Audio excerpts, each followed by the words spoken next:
bölümü var. Mına жерден тәсілдерді ала қойыңыздар. Бір-бірден қай топтың мүшесі екендеріңізді анықтайсыздар. Дайындаған тәсілін алыңыздар. Ал стоп отыра беріңіздер.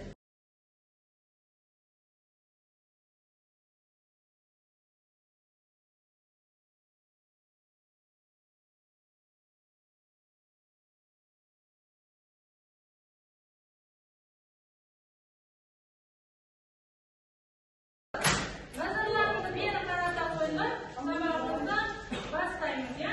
Бүгінгі ашық сабағымыз балалар апта дәйек сөзден бастайық. Осы аптаның дәйек сөзі қандай балалар? Қане бір дәйекші? Өнерлі бала өргештер дейді. Бүгін сіздермен әрқайсымыздың өнеріңізді тамашалайық, яғни қазақ тілінен алған білімімізді жетілдіреміз. Олай болса, жылжиып, біз өткен сабақта балалар жалпы табиғат ресурстары туралы өткенбіз. Кім айтады? Сарқылмайтын ресурста қандай табиғат ресурстар жатады? Сарқылмайтынға. Су, күн, ауа, жел. Жақсы тамаша. Біз не көріп тұрмыз оның ішінде? Күн. Енді балалар қараңыз, егер мен күн болсам, жанымдағы адамға қандай жылы сөз айтар еді? Күн қандай балалар? Ыстық. Күн қандай? Жылы. Күн жарық. Ал енді қараңыз, күннің қасиетіне қарап, қасымызда отырған адамға не тілектілер еді? Не десек күн болса? Қаттырақ айтамыз? Әрқашан жарқырап жүр дейді. Тамаша, тағы.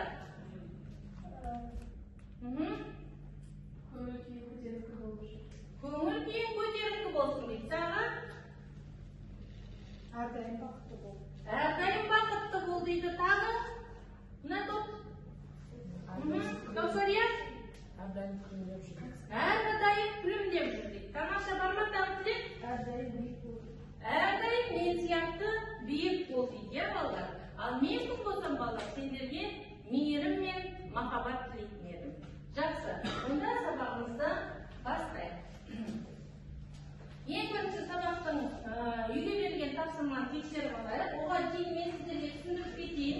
Сіздердің алдарыңызда бағалау парақшасы тұр. Бұл бағалау парақшасының төбесіне аты-жөндеріңізді жазып қоясыздар.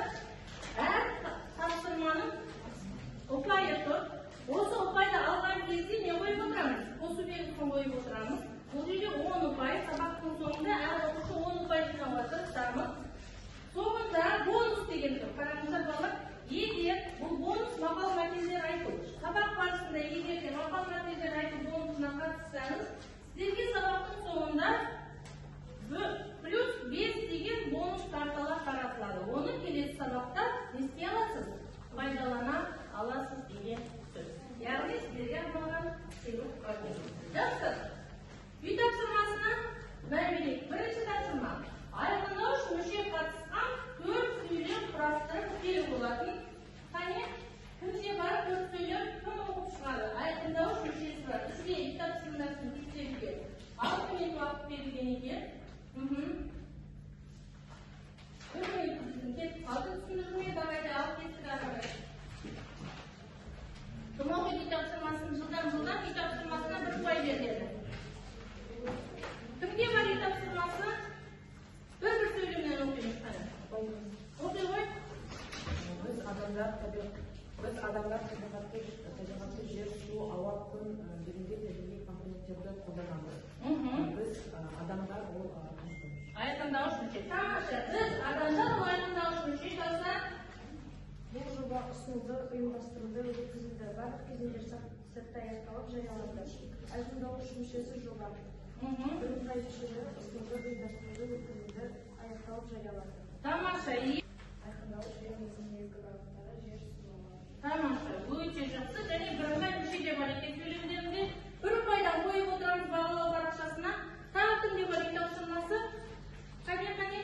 Үй тапсырмасын, екінші тапсырмасын оқисың ба? Мен өмірсіздіктің әлем, су, ауа, күн, табиғи экология сынды көптеген маңызды элементтерден тұрады. Жер, су, ауа,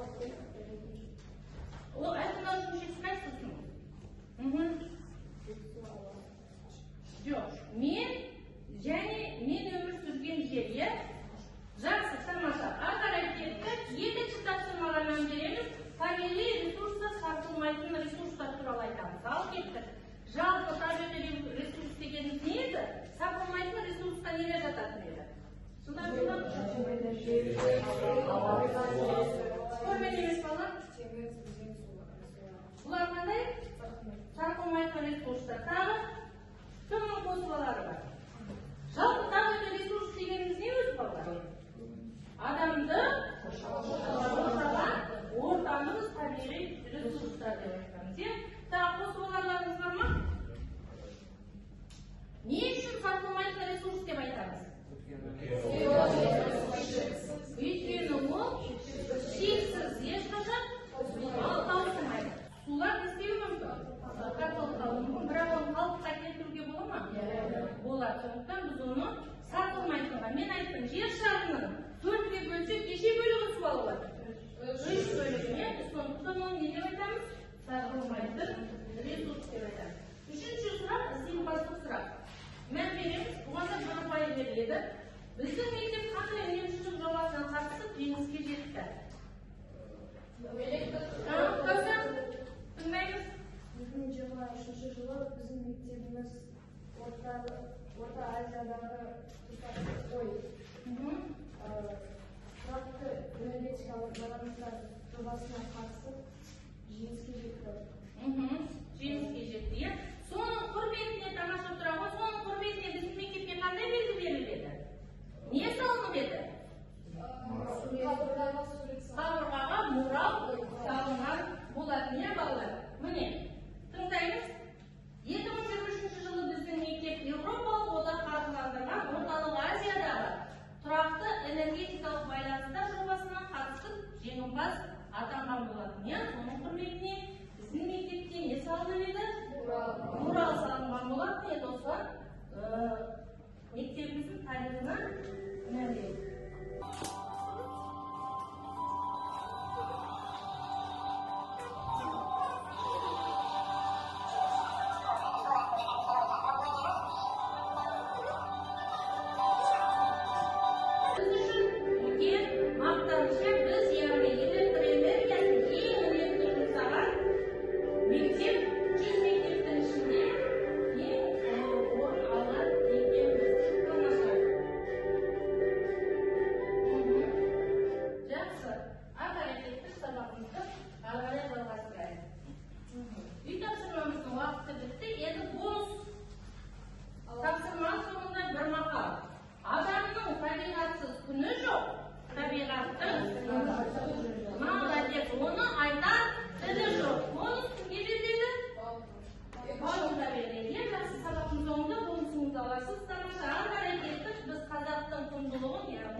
Бүгінгі балдар біздің сендермен өтетін сабағымыздың мақсаты тақырыбы ұқсас ғылыми және публицистикалық стильде жазылған мәтіндердің тақырыбын, түрлерін, құрамын салыстыра талдаймыз және сөйлем ішіндегі бірыңғай мүшелермен айқындауыш мүшенің түрлерін оқиды екенбіз.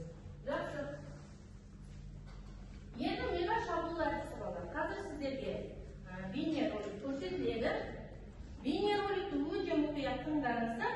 Бейнеролик біткеннен кейін 4 сөйлем тәсілі бойынша сіздер сөйлейсіздер. Яғни менің ойымша, бұл бейнероликте сенің ойыңша не жайында айтылды? Себебі оған дәлелім және қорытындылайды керек. Яғни бейнероликтағы негізгі мәселелерге мән бере отырыңыздар. Дискурстық ойды дәлелді айтып, өзінің пікірін білдіріп, бейнероликтағы негізгі тақырыпта шалған оқушыға ұпай саны беріледі. Ал олай болатын болса, бейнефильмге назар аударамыз.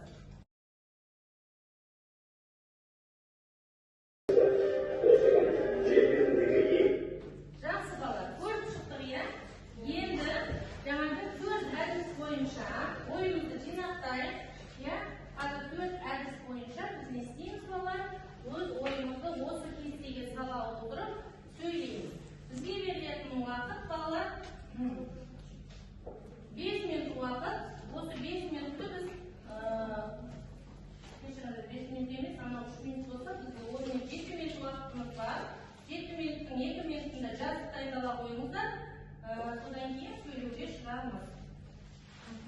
Ал дәптерімізді ашайық. Бүгінгі күннің ретін жазып алайық. Олар бүгін нешесі? Ақпанның 17-сі сынып жұмысы. Бүгінгі біздің тақырыбымыз қалай аталады деп ойлайсыңдар балалар? Осы бейнероликтен кейін. Қалай аталады деп ойлайсыңдар?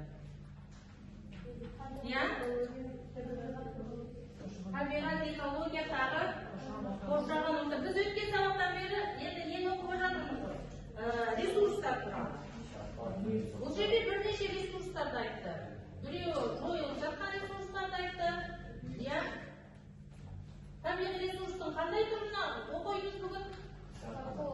Сарқылатын ресурстар туралы берсе, жақсы, онда тақырып жаза қойдық.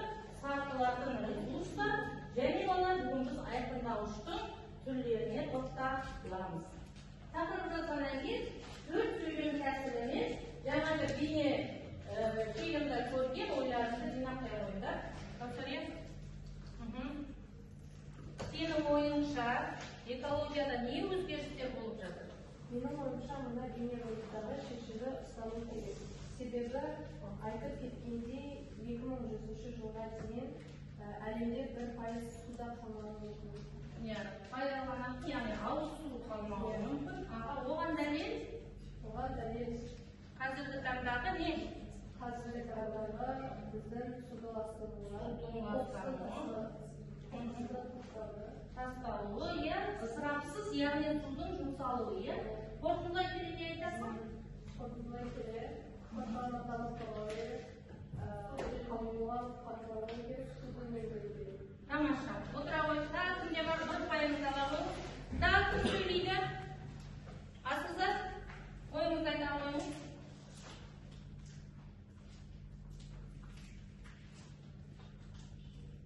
Аяқтаған жоқсыз ба? Ал, сөйлей ғой. Құрман айласында.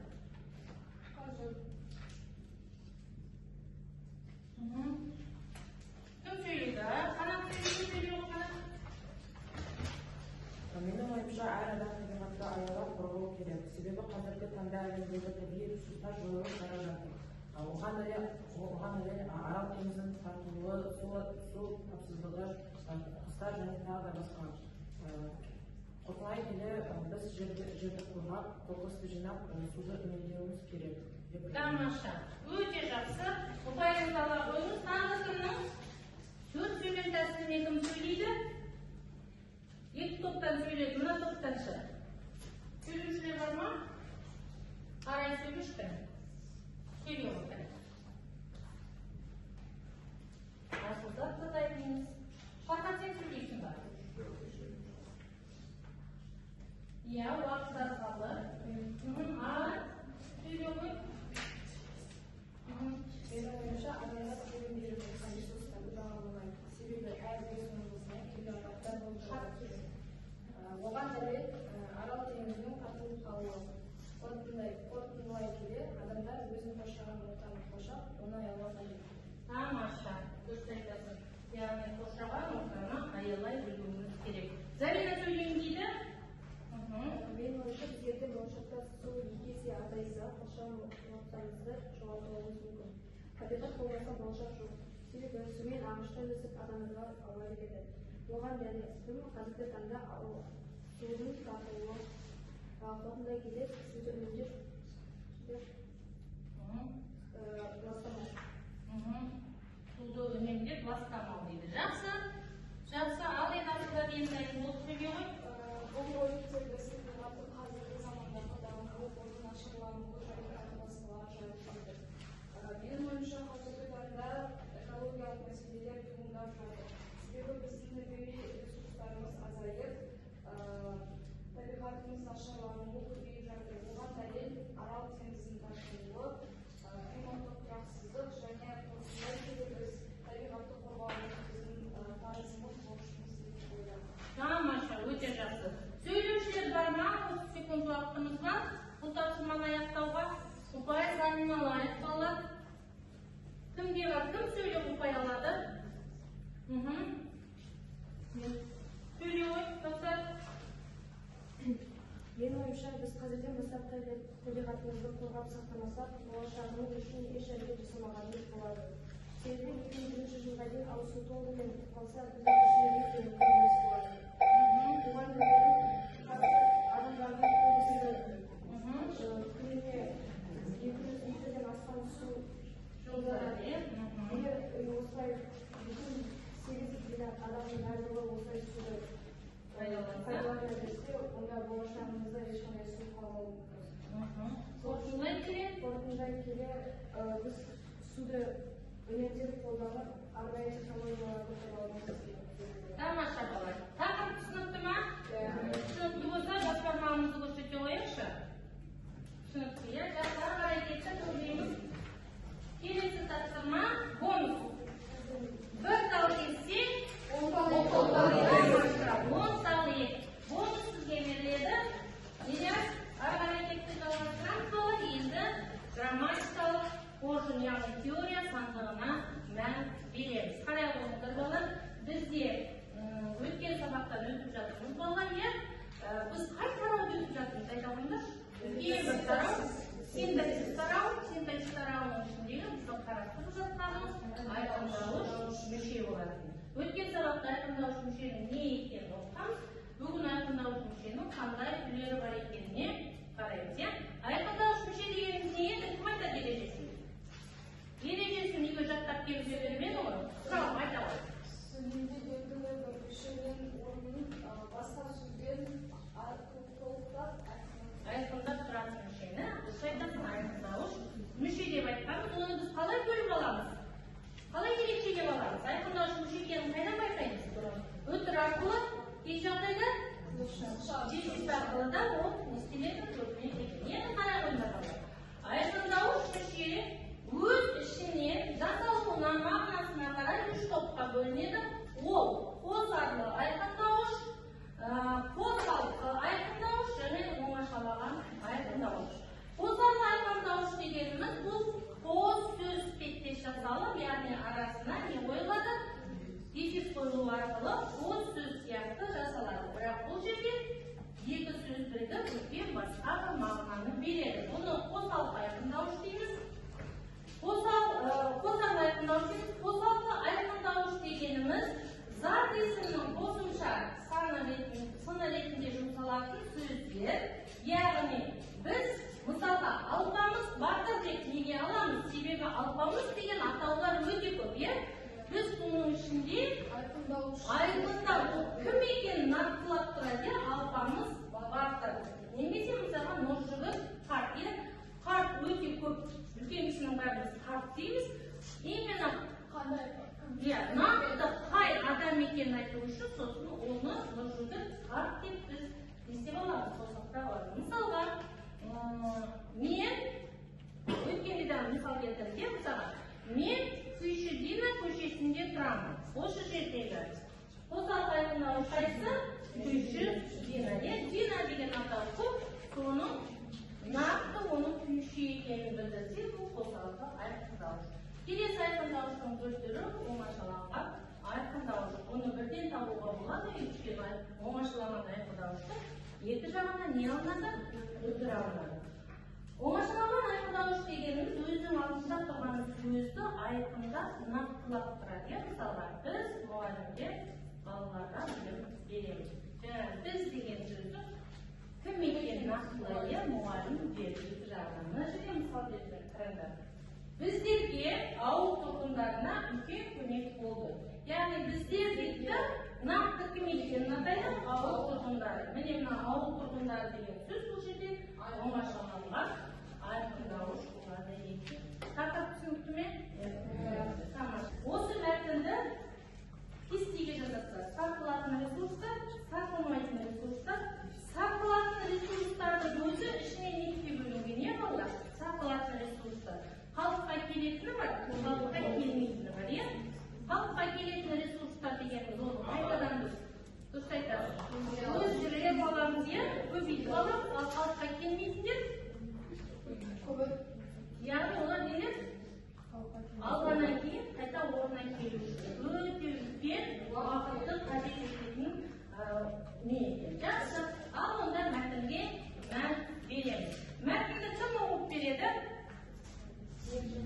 Мейіржан оқисың ба мәтінді? Кел оқиын, жақын қасына тұр.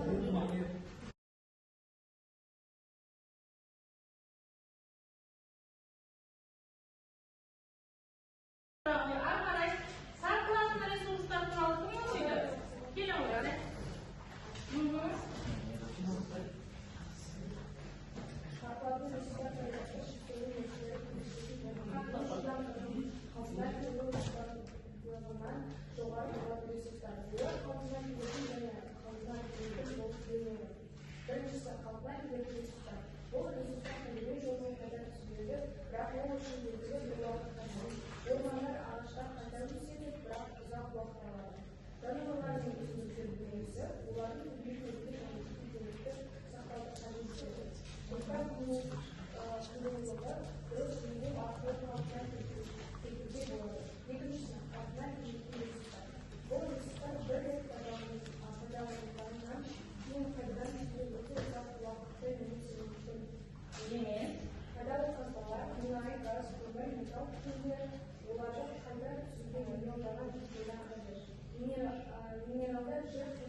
Қайта қалпына келмейді. Яғни бұл жерде сарқылатын және сарқылмайтын ресурстар отыра қойы және сарқылатын ресурстардың өз түрі бөлінген екен.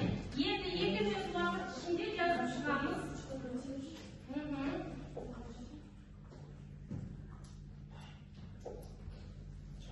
Жазып шығамыз.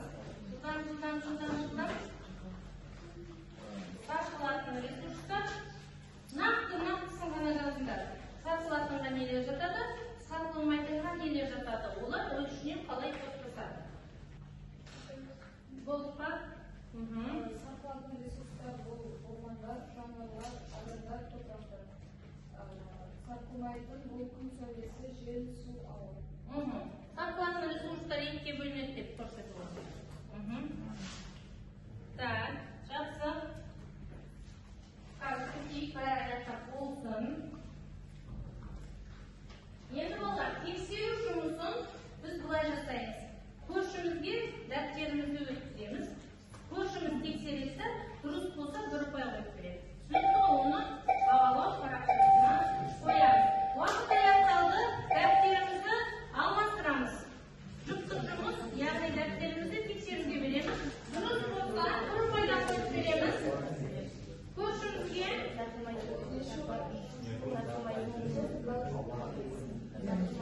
тексеріп жатырмызға тамаша. Өте жақсы.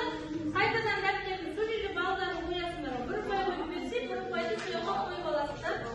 Бағалау парақшаларыңызға бағаларыңызды қойып отырыңыздар. Иә, көмежін қояды.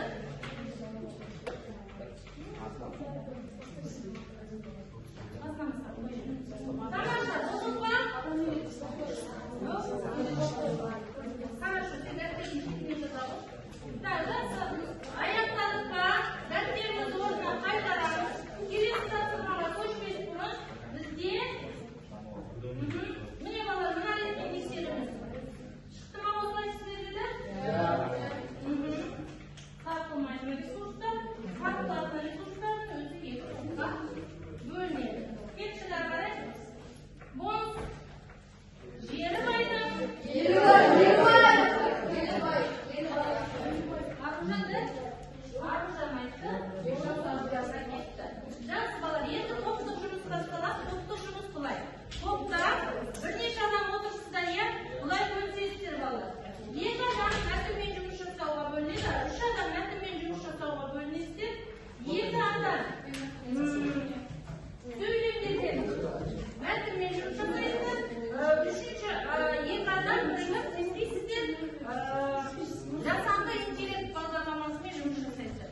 Кімде жасанды интеллект бағдарламасы жасалған, яғни бұлар не істейміз, артарай сол жұмысты алсаңыздар болады. Так, топқа бөлініңіздер, топтың іші өзара бөлініңіздер. Так, 3 оқушы мәтінмен жұмыс істейсіздер, ол үшін біздерде биотоп берілген. Міне биотопқа салыңыздар да, мәтін шығарып алыңыздар.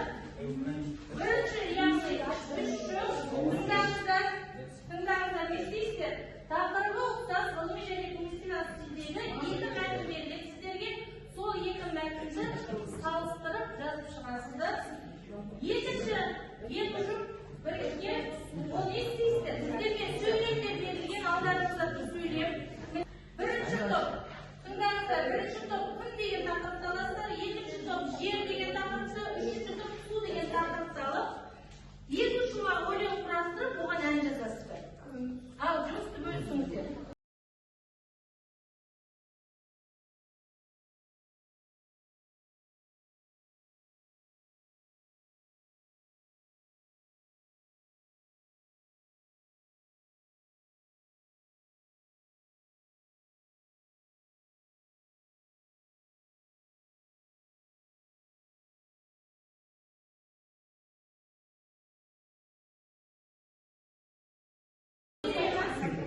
bir жұмыс жасаймыз.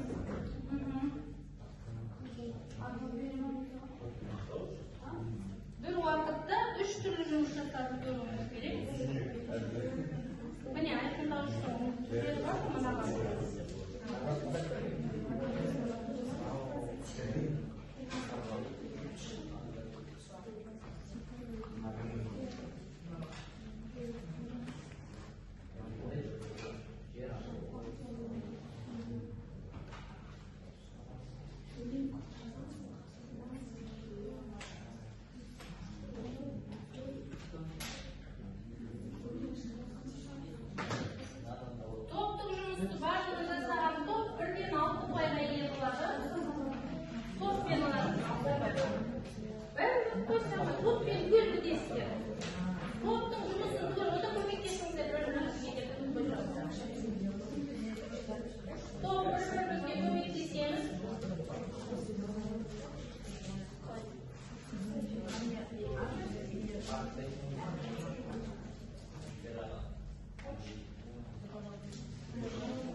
Бұл келесі сабақта сіздерге